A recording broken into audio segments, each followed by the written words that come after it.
ہم صدقہ دے کے اللہ تعالیٰ میں نیک بندوں میں شامل کر لے. بالکل. دیکھیں ان دنوں میں تو آپ کو خصوصاً کم از کم 10 روپے ہی کم از کم روز ایک صدقہ کریں. اور ویسے بھی عام روٹین میں بھی حساب بنا لیں کہ دیکھیں اتنی آفتیں، اتنی پریشانیاں گھر کی باہر کی کچھ نہ کچھ ہوتی ہیں. 5-10 روپے روزانہ اگر آپ ایک نیت سے صدقہ نکال کے رکھ لیں اور یا تو اس وقت دے دیں یا ایک ہفتے بعد وہ 100 روپیہ ہو جائے وہ کسی کو ہاتھ میں پکڑا دیں، تو آپ یہ دیکھیں کہ بہت سی آپ پریشانیوں سے بچ جائیں گے. آپ صلی اللہ علیہ وسلم نے فرمایا کہ قیامت کے دن جب کوئی سایہ نہ ہوگا تو صدقہ مومن پہ سایہ بن جائے گا.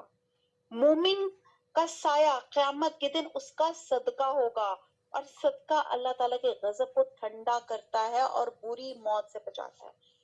مطلب سوری اگر میں صدقے پہ بات کروں، یہ چیریٹی پہ بات کروں تو آپ کے 2-3 گھنٹے اس پہ نکل جائیں. تو آپ صلی اللہ علیہ وسلم نے فرمایا کہ صدقہ کرنے میں جلدی کرو، کیونکہ بلائیں صدقے سے آگے نہیں بڑھ سکتی، صدقے سے رک جاتی ہیں. یعنی کہ کوئی مصیبت آ رہی ہوتی ہے، صدقہ کرنے سے وہ پیچھے چلی جاتی ہے. صدقہ مصیبت میں رکاوٹ ڈال دیتی ہے. آپ سوچیں جیسے ایک بلا نعوذ باللہ آ رہی ہے اور آپ نے صدقہ کر لیا تو وہ بیکورڈ ہو گئی، وہ ڈیلیٹ ہو گئی، ختم ہو گئی. اتنا سخت اس کا ثواب ہے. اللہ تعالیٰ فرماتے ہیں اے انسان تو میری راہ میں خرچ کر، میں تیرے اوپر خرچ کروں گا، تو دے میں تجھے اور دوں گا. سبحان اللہ، کتنی بہترین اللہ تعالیٰ نے ٹریڈ بتائی، کتنی بہترین، جس میں ٹوٹل پروفٹ ہی پروفٹ ہے. اللہ تعالیٰ کہہ رہی ہے انسان تو میری راہ میں خرچ کر، میں تیرے اوپر خرچ کروں گا. تو اللہ کے بندے یعنی کہ ہم لوگوں کو اللہ کے بندوں پہ خرچ کرنا چاہیے. تو اللہ تعالیٰ کہہ رہے میں تجھ پہ خرچ کروں گا، اللہ ہم پہ خرچ کریں گے. اللہ میری اوقات، میری اتنی حیثیت. اللہ تعالیٰ کہتا ہے تو دے میں تجھے اور دوں گا. آپ صلی اللہ علیہ وسلم نے فرمایا صدقہ مال کو کم نہیں کرتا. ہم سمجھتے ہیں کہ ہم نے صدقہ دے دیا تو ہمارا مال کم ہو گیا. تو اور پھر فرمایا آدمی کا اپنی زندگی میں 1 درہم خرچ کرنا موت کے وقت 100 درہم خرچ کرنے سے زیادہ بہتر ہے. تو کیوں نہ آج ہمارے پاس جو ہے ہم اسے خود ہی خرچ کر کے اپنے لیے اللہ انویسٹمنٹ بینک میں جمع کروا دیں. وہ جو آخرت میں جب لڑائی جھگڑے چلیں گے کہ یہ تو یہ تیرا، یہ میرا، یہ میرا، یہ تیرا، ایسے ہی ہوتا ہے نا، وراثت میں لڑائیاں چل رہی ہوتی ہیں. تو کیوں نہ اپنی زندگی میں اپنے سامنے اس پیسے سے اللہ انویسٹمنٹ بینک یعنی کہ ایسا صدقہ خیرات، ایسا صدقہ جاری کے کاموں میں لگا دے کہ وہاں پہ جمع ہو جائے.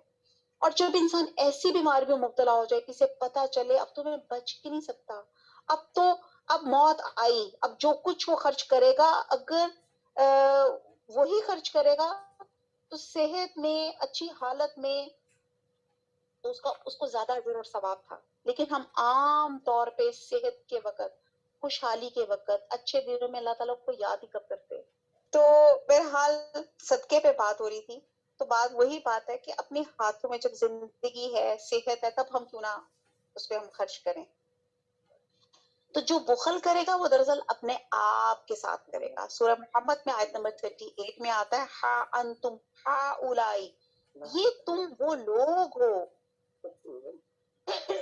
تدعون لتنفقوا فی سبیل اللہ، تمہیں بلایا جاتا ہے کہ اللہ کے راستے میں خرچ کرو.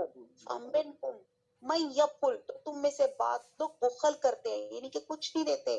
ومن یبخل فانما یبخل عن نفسہ، تو جس نے بخل کیا وہ دراصل اپنی ہی ذات کے لیے بخل کرتا ہے.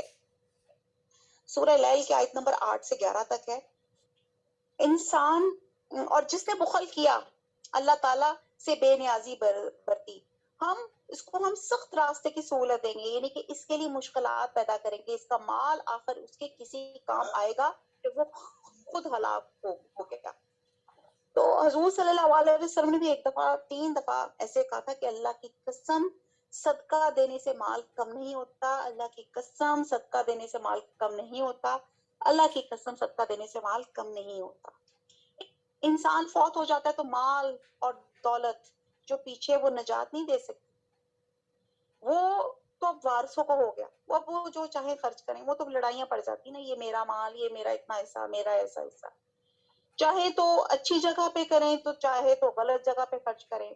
کمایا آپ نے تھا، محنت آپ نے کی، مالک آپ تھے، لیکن جب آپ چلے گئے دنیا سے تو وہ اوروں کا مال ہو گیا. اب وہ اس کے ساتھ جو چاہے کرے.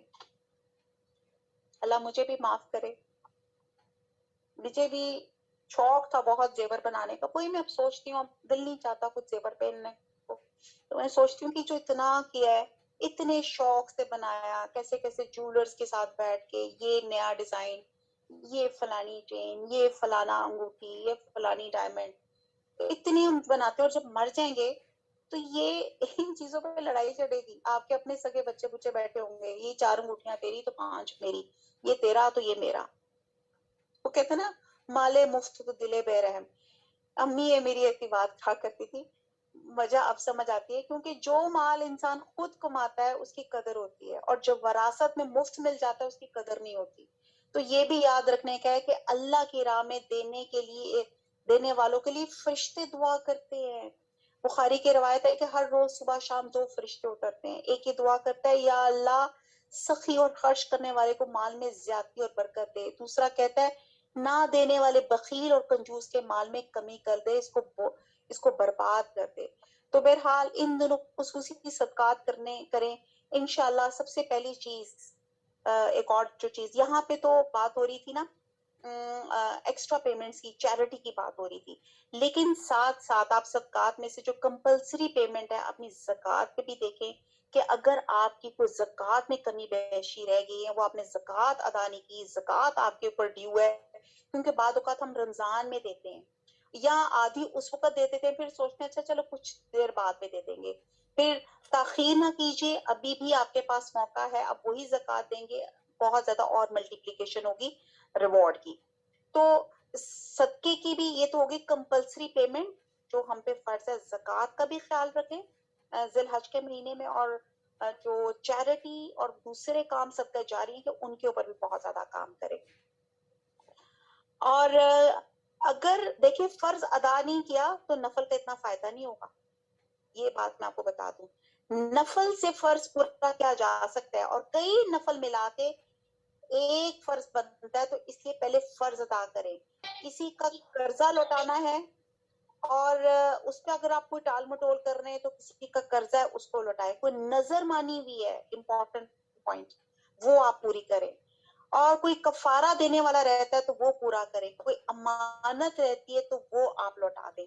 تو ذی الحج میں آپ نے ان چیزوں پہ اپنا فوکس کرنا ہے. پھر آپ نے کیا فوکس کرنا ہے کہ آپ نے اپنے رشتے داروں, غریبوں اور مسکینوں کی طرف توجہ دینی ہے. عید کا موقع ہے, کچھ نہ کچھ تحفے تحائف کا بندوبست آپ کریں گے. اپنے گھر پہ ایک تھورو لک ڈالیں, اپنے وہ کہتے ہیں نا ڈی جنکنگ, اپنے کپڑوں کا جائزہ لیں, اپنی رکھی ہوئی چیزوں کا دیکھیں, سٹور کا جائزہ لیں. استغفار, مجھے تو اپنا سٹور یاد آ جاتا ہے, ہاریفائڈ ہو جاتی میں, کیا کروں گی, مروں گی. بہرحال جیسے ہم رمضان میں ایک اینول کلینینس کہتے ہیں, ڈی جنکنگ کرتے ہیں, تو اب ان دنوں میں بھی ہر چیز پہ رک کر سوچیں, اس کے بغیر گزارا ہو سکتا ہے؟ وہ کہتے ہیں نا لیس از مور, لیس is beautiful, less is practical. اللہ تعالیٰ یہ جو باتیں میں آپ کو کریں, سب سے پہلے اللہ تعالیٰ مجھے عمل کرنے کی اس پہ توفیق عطا فرمائے کہ ہم لیس پہ گزارا ہمیں کرنے کی وہ ہے. تو پھر دیکھیں کہ میانہ روی اور اعتدال بہت ضروری ہے. سالہ سال سے جو چیزیں نے جمع کر رکھی ہیں کبھی استعمال نہیں کی, کبھی سمجھ نہیں آتی وہ کبھی کب آئے گا, مرنے کے بعد بھی آ ہی جائے گا, لیکن اس کبھی کو تھوڑا سا ابھی میں بدل دے. ٹھیک ہے جی, تو سمجھ آ گئی آج کا موٹو, سمجھ کہ اس کبھی کو ابھی میں چینج کر دے. کچھ چیزیں ضرور نکالیں, یعنی کہ جن کو ہم خود استعمال نہیں کرتے ہیں, بس ویسے ہی دل کو سمجھانے کا ہے, بڑی خوبصورت تھی, بڑی پیار سے میں نے خریدی تھی, وہ آپ نے رکھ لی ہے. تو ان دنوں میں صدقہ جاری کے کاموں میں آپ اس کو خرچ کریں. ٹھیک ہے جی. دوسرا یہ ہے کہ صدقہ جاریہ کے کام کریں بہت زیادہ, اور آپ یہ دیکھیں کہ اس میں خاص طور پہ یہ جیسے میں بار بار کہتی ہوں, ہمارا لنک اس کو ضرور فارورڈ کریں. پھر آپ تکبیریں لوگوں کو بتائیں, آپ چھوٹے چھوٹے جو آپ کو اچھی اچھی باتیں سمجھ آتی ہیں وہ آپ نے لوگوں کو آگے فارورڈ کریں. آج کے لیکچر سے بھی جو آج آپ نے کچھ سمجھا اس کو آپ نے دوسروں کے ساتھ ضرور شیئر کرنا ہے, اور آپ جن سے شیئر کریں گے یہ بھی ایک صدقہ جاریہ ہو جائے گا. ایک ہوتا ہے مانیٹری طور پہ کسی کی مدد کرنا, ایک ہوتا ہے فزیکلی طور پہ کسی کی مدد کرنا, ایک ہوتا ہے اسپرچولی طور پہ کسی کو اپلفٹ کرنا. مورلی اس کو ہائی مطلب اس کو کرنا. اللہ تعالیٰ توفیق دے کہ ہم ان تمام چیزوں میں ذی الحج کے مہینے میں ہم ان تمام تینوں اسپیکٹس پہ کام کریں. جو بھی ہماری جان پہچان کے لوگ ہیں ان کو ہم صدقہ جاریہ کے طور پہ تعلیم کا کوئی بھی کام ہے وہ آپ کر لیں. آپ یہ دیکھیں کہ جب ہم ایک بات دوسروں تک پہنچاتے ہیں, ٹھیک ہے, ہم نیکی کی چیز سنتے ہیں, جانتے ہیں اور اپنے تک رکھ لیتے ہیں اور بھول جاتے ہیں, دوسروں تک نہیں پہنچاتے. تو ہمیں دوسروں تک پہنچانا ہے, جہاں تک ہو سکے اپنے گھر والوں کو اکٹھا کریں. جو بھی آج ہم نے سنا یا جو ہمیں حج کے متعلق جو چیزیں پتہ ہے وہ آپ ان کے ساتھ شیئر کریں. آپ سنتوں کو رواج دیں. آپ یقین جانیں کہ یہ ہم نے بی ایڈ میں بھی پڑھا تھا, یعنی کہ جب میں پڑھ رہی تھی, کہ ایک اچھا طریقہ how to learn anything یا how to practice anything وہ یہی چیز ہوتی ہے کہ جب ہم کسی کو بتاتے ہیں نا تو کیا ہوتا ہے کہ وہ چیز آپ بتاتے ہیں تو وہ آپ کا دماغ وہ خود بھی سن رہا ہوتا ہے, وہ سن کر آپ کا دماغ ایک سلیٹ ہوتا ہے, اس میں وہ لکھ لیتا ہے, تو وہ لکھی جاتی ہے وہ چیز. تو آپ جب کسی کو بتاتے ہیں وہ آپ کے اندر بھی وہ چیز لکھی جاتی ہے اور انشاءاللہ تعالیٰ آپ کے اندر بھی وہ چیز آ جاتی ہے. تو یعنی کہ جب آپ کسی کو بتا دیتے ہیں تو وہ چیز آپ کو زیادہ یاد بھی ہو جاتی ہے, یعنی کہ لرننگ کا بھی قصور ہے. جیسے میری بچی اس دن پڑھ رہی تھی بیٹھی, میں نے کہا بیٹا بول لو, آواز سناؤ, اپنے آپ کو بھی سناؤ کہ تم بول کیا رہی ہو. اس میں کیا ہوتا ہے کہ آپ پھر اپنے اوپر اپنے برین کو سلیٹ ہے اس پہ لکھ رہے ہوتے ہیں کہ میں میں بول کیا رہا ہوں تاکہ وہ میرا لکھا جائے. اسی طرح صدقہ جاری کے کاموں میں کوئی بھی چیز آپ سوچ سکتے ہیں, علم پھیلانے کے لیے, علم عام کرنے کے لیے آپ مشورہ اچھا کسی کو دے سکتے ہیں, کیونکہ معلوم نہیں قیامت کے دن کون سی نیکی کام آ جائے. حدیث میں آتا ہے آگ سے بچنے کی فکر کرو, ہاں کھجور کا آدھا ٹکڑا ہی کیوں نہ ہو. اگر ہمارے پاس بڑی بڑی رقمیں نہیں, ان کے حج پہ اپنا اپنا حساب دینا ہے. کسی کے پاس ایک کھجور ہے بس اور کچھ نہیں آدمی, تو وہ ہی آپ جو ہے آگے آپ دے دیں. کھجور سے مراد ہے کہ کوئی بھی چیز, چھوٹی سی چیز آپ دے دیں, تھوڑا بہت کچھ ضرور صدقہ کریں. بعض اوقات ایسا ہوتا ہے کہ ہم اپنے فوت شدہ لوگوں کو بہت یاد کرتے ہیں, روتے ہیں ان کی یاد میں, ہم ان کے لیے کرتے کراتے کچھ نہیں. ہمارے رونے سے, ہمارے آنسوؤں سے انہیں کیا فائدہ ہوگا؟ سوچا آپ نے کبھی؟ اپنے دل کو ہلکان کرتے جا رہے ہیں. ٹھیک ہے, تو ہمیں اگر اپنے جو فوت ہو چکے بہت ان کے لیے تڑپ ہے, بہت ان کے لیے کچھ آپ کے دل میں کچھ ہوتا ہے. اب وہ فلم والا دل میں کچھ ہوتا نہیں, یعنی کہ واقعی if you feel something کہ جو ہمارے فوت ہو چکے ہیں, تو صدقہ جاریہ احصال ثواب کے کاموں میں اہم ترین کام کیا ہے؟ ان کی طرف سے ہم کوئی ایسا صدقہ کریں جس سے ان کو ثواب پہنچے اور مستقل پہنچتا جائے. سورہ دہر کی آیت ہے, میں جیسے پانی پلانے کا کام, سورہ دہر کی میں آپ کو ترجمہ پڑھتی ہوں کہ نیک لوگ جنت میں شراب کے ایسے ساغر پیئیں گے جن میں آب کافور کی آمیزش ہوگی. یہ ایک بہتا چشمہ ہوگا جس کے پانی کے ساتھ اللہ کے بندے شراب پیئیں گے اور جہاں چاہیں گے بسہولت اس کی شاخیں نکال لیں گے. اللہ جنت کے چشمے, اب سوچتے ہیں کہ کن لوگوں کو دیکھا, یہ وہ لوگ ہوں گے جو نظر پوری کرتے ہیں, یعنی کہ جب اللہ کی راہ میں کوئی کام کرنے کا عہد کر لیتے ہیں تو پھر اس کو پورا بھی کرتے ہیں. یہ نہیں کہ جب نیکی کی محفل میں تو سوچ لیا اچھا ہمیں اللہ کے راستے میں دوں گی, اور جب باہر نکلے تو سب بھول جائیں, جیسے آج یہ بھی کلاس ختم ہوگی سب بھول جائیں. جو نظر پوری کہتے ہیں, سورہ دہر کی میں ترجمے پہ آتی ہوں, جو نظر پوری کرتے ہیں اس دن سے ڈرتے ہیں جس کی آفت ہر طرف پھیلی ہوگی. مراد اس سے کیا لی جا رہی ہے؟ قیامت کے دن کی آفت جس سے کوئی بچے گا نہیں. اور اللہ کی محبت میں یتیم اور مسکین اور قیدی کو کھانا کھلاتے ہیں, ان سے کہتے ہیں کہ ہم تمہیں صرف اللہ کی خاطر کھلا رہے ہیں, ہم تم سے نہ کوئی بدلہ چاہتے ہیں نہ شکر چاہتے ہیں. یہاں پہ جو امپورٹنٹ پوائنٹ ہے, یعنی کہ دے کر بھی وہ کسی اپریسیشن کے انتظار میں نہیں رہتے. بس اوقات ہم کیا کرتے ہیں, جب ہم کسی کو کوئی چیز دیتے ہیں دنیا میں, تو اگر ہمیں کوئی تھینک یو نہیں نہ کہتا تو ہم کہتے ہائے کتنا بدید ہے, بدتمیز, مجھے شکریہ بھی نہیں ادا کیا, دیکھو ذرا میں نے اس کو کیسے ہیلپ کی کسی بھی طرح سے, اور یہ ایسا نا شکر ہے کہ اس نے مجھے تھینک یو بھی نہیں کیا, اپریشیٹ بھی نہیں کیا. ایسے ہی ہے نا, ہم دنیا میں جب دیکھتے ہیں تو پھر لوگ ہماری تعریفوں کے پل باندھ دیتے ہیں. ہمارے نام کا اعلان کیا جاتا ہے، کسی لسٹ میں ہمارا نام آ جائے، کسی تختی پہ ہمارا نام لکھا جائے، تو ایسی جگہوں پہ ہم خوب دل کھول کھول کر دیتے ہیں. لیکن افسوس کتنے تھوڑے سلے کے لیے، صرف نام لگانے کے لیے. مثلاً اگر کسی پلیٹ پر میرا نام لکھا ہو اور 10 لوگ وہاں سے گزر جائیں، ان کو یہ پتا چلے میں کون ہوں، تو میرا تو اجر بھی گیا اور حاصل بھی کچھ نہیں ہوا. انفیکٹ یہ بات ہوئی، اس پلیٹ پہ گرد پڑ رہی ہے، اب تھوڑے عرصے بعد کیا ہوگا، کوئی اور آئے گا، ہمارے جانے کے بعد پلیٹ بھی اتر جائے گی اور سب کچھ یہیں رہ جائے گا. یا اگر ہمیں کسی نے تعریف کا ایک خط لکھ دیا کہ آپ کا بہت شکریہ، آپ نے بڑا اچھا کام کیا، وہ خط کہاں جائے گا؟ ردی کی ٹوکرے میں چلا جائے گا. آپ کیا کریں گے؟ آپ خط کو فریم کرا کے رکھ لیں گے یا دروازے کے باہر لٹکا دیں گے؟ ہم کتنے دن اس تعریف سے اپنے آپ کو گرمی پہنچاتے رہیں گے؟ کیا حاصل ہوگا؟ اس تعریف سے ہمارا کتنا کو پیٹ بھر جائے گا؟ افسوس یہ ہے کہ ہمارا نفس ہمیں اللہ کی خاطر خلوص سے کام کرنے نہیں دیتا. ایسے کاموں میں ہمارا شوق بڑھاتا ہے جہاں ہمارا نام ہو، اور جہاں نام نہ ہو ہمیں وہ کام نظر ہی نہیں آتے.